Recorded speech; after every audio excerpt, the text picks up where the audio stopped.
Lockdown ने सिखाया सबक। रीनू थी एक नंबर की आलसी, लेकिन शादी के बाद घर के सारे काम की जिम्मेदारी उस पर आ गई। एक दिन रीनू किचन में बड़बड़ाती है, हे भगवान, कितना अच्छा होता कि पूरे घर में सिर्फ सोने का कमरा होता और टीवी वाला कमरा और खाने वाला कमरा। ये किचन की रचना क्यों कर दी भगवान?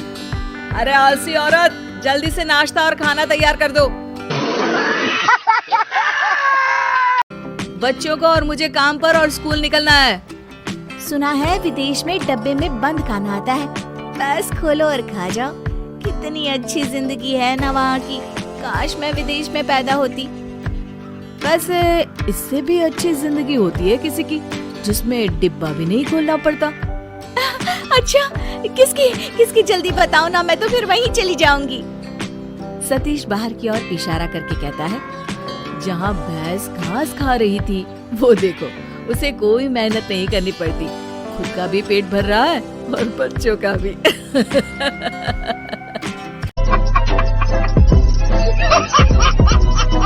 अच्छा ही होता कि मैं गाय होती। रीनू की आलसपना दिन पर दिन बढ़ता ही जा रहा था कि एक दिन रीनू की सहेली उससे मिलने आती है। ढेर सारे जेवर और सुंदर साड़ी पर्स से लदी हुई होती है स्नेहा। अरे स्नेहा, तू तो बड़ी मेंटेन लग रही है।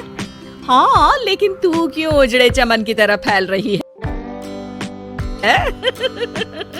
यार, घर का सारा काम मुझे करना पड़ता है। रीनू, हम दोनों तो बचपन की सहेलियां हैं। मैं तुझे अच्छी तरह से जानती हूँ। तू तो एक नंबर की कामचोर औरत है। मतलब कि कम काम करती थी तू तो। यार देख, मेरा तो हाल सभी को पता है। मुझे तो एक गिलास पानी भी खुद लेकर पीना अच्छा नहीं लगता। अच्छा होता अगर मेरी शादी ही नहीं हुई होती। अरे मेरे पास एक आइडिया है, तू घर के सारे काम के लिए काम वाली लगवा ले। खाना बनाना, बर्तन धोना और सारे काम वही करेगी और तू करेगी आराम। हाँ यार, बात तो सही है। अब स्नेहा के आइडिया से रीनू ने घर में काम वाली लगवा ली। एक दिन, मैडम पगार दो। पगार? अरे 1 महीने बाद आना। हो गया ना मैडम 1 महीना, अब क्या अगले साल आऊं क्या? 1 महीना भी हो गया? आराम इतना मिला कि 1 महीना कैसे गुजर गया पता ही नहीं चला। रीनू अलमारी खोलती है, सामने बच्चे की फीस के पैसे पड़े होते हैं, वो उसे नौकरानी को दे देती है।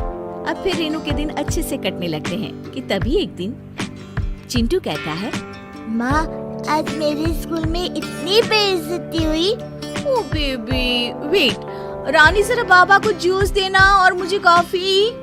बस करो मम्मी, दिन भर दिखावा करती रहती हो। स्कूल की फीस पिछले 2 महीने से नहीं दी है आपने, इस बार भी नहीं दी तो नाम कट जाएगा। रीनू को याद आता है कि उसने तो वो पैसे काम वालियों में बांट दिए थे।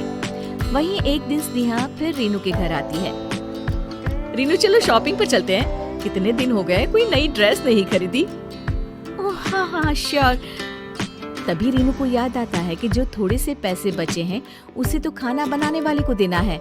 रीनू के पास अब जरूरी काम के लिए भी पैसे नहीं बचते हैं कि तभी अचानक विश्व में महामारी फैल जाने के कारण लॉकडाउन हो जाता है। अरे रीनू, मैं अब ऑफिस का काम घर से ही करूँगा क्योंकि महामारी के कारण पूरा देश लॉकडाउन में है। अब ना हम बाहर जाएंगे, ना ही हमारे घर में कोई दूसरा बाहर से आएगा, और हाँ, काम वाली भी नहीं। बस अब क्या था, 3 महीने के लॉकडाउन में ना कोई काम वाली घर आती है और ना ही रीनू किसी शॉपिंग के लिए जा पाती है। सामान भी उतना आता जितनी जरूरत होती। 3 महीने बाद जब लॉकडाउन खुलता है, स्नेहा सीधे रीनू के घर पहुंचती है। अरे रीनू, मैं शॉपिंग में जा रही थी, 3 महीने से एक रुमाल नहीं खरीदा। देख, तू भी चलना है तो चल मेरे साथ। रीनू जल्दी से अपनी अलमारी खोलती है और देखती है कि ढेर सारे पैसे जमा हैं। वो मन में सोचती है कि अरे वाह, थोड़ा से काम खुद करके मैं कितने पैसे बचा सकती हूँ। वो स्नेहा के पास जाती है और कहती है, हाँ स्नेहा, चल, मैं तो आज सोने की झुमके लूंगी।